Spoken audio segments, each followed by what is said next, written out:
Ce vendredi 17 février, Sylvie Ortega a de nouveau pris la parole pour s'insurger une nouvelle fois auprès de Pierre Palmade. L'ancienne compagne de Ludovic Chancel se dit écœurée de la décision de la justice. Elle en a gros. L'accident provoqué par Pierre Palmade le vendredi 10 février aux environs de 19h, sur la route départementale D372, a fait un mort et 3 blessés. Le comédien a immédiatement été placé en réanimation avant d'être transféré en chirurgie digestive. Sylvie Ortega Muno, qui a côtoyé l'acteur par l'intermédiaire de son ancien compagnon, Ludovic Chancel, avait pris la parole en apprenant la triste nouvelle. À l'époque où Ludo a rencontré Pierre Palmade, il vivait une descente aux enfers. Les seuls liens qu'il avait, c'était la fête, la coke, rien d'autre, avait-elle déclaré à nos confrères de Public. Puis, sur son compte Instagram, la mère de famille s'était montrée plus virulente, en condamnant l'attitude du comédien de 54 ans. La honte, Pierre ne connaît pas.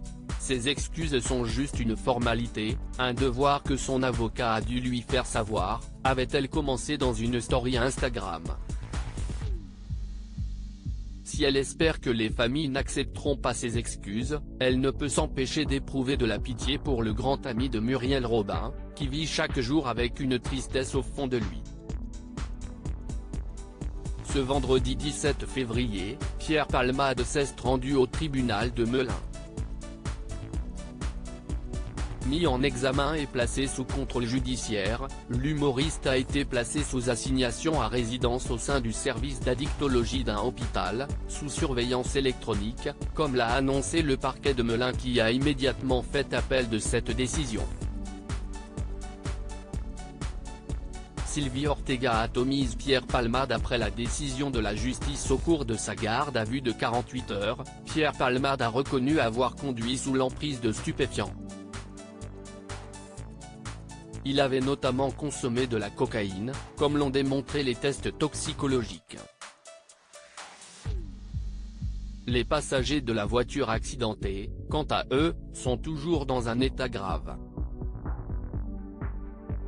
Le petit garçon de 6 ans, placé dans le coma depuis l'accident, a la mâchoire cassée, le visage défiguré et il ne peut pas parler, boire et s'alimenter correctement, a révélé un proche de la famille à BFM TV. En apprenant la décision de la justice, Sylvie Ortega Muno est montée au créneau sur les réseaux sociaux. Lamentable, inacceptable et pourtant, c'était une évidence, a-t-elle déclaré, en apprenant la décision rendue par la justice, ce vendredi 17 février. C'était avant le drame qu'il fallait le placer au sein d'un service d'addictologie comme tous ceux qui sont dans son cas, ils sont nombreux, a-t-elle continué. L'ancienne compagne de Ludovic Chancel, qui a succombé à une overdose, se dit écœurée pour les familles des victimes. Sylvie Ortega Muno est catégorique, dans quelques mois, l'ancienne acolyte de scène de Michel Larocque plongera dans ses travers, retour dans le sexe, drogue et rock'n'roll dans les mois à venir, bravo, conclut-elle. En espérant qu'elle ne dise pas vrai.